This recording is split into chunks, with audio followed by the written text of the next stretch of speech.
pak to nevíš, tati. Já už chci jenom zdechnout.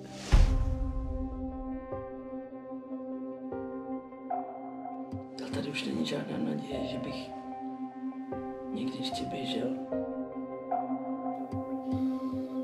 Kdybych tě jinak vychoval.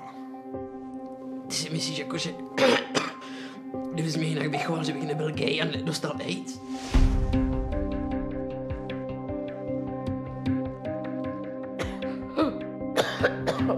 Já to taky neudělám, Martina. Ty mi to dlužíš, táta.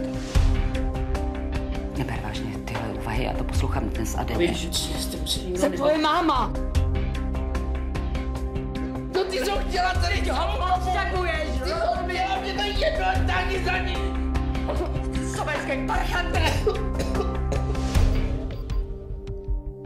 Jestli mi chceš pomoct, tak přisvědč mámu, ať se žene nějaký prášky. To bude dobrý.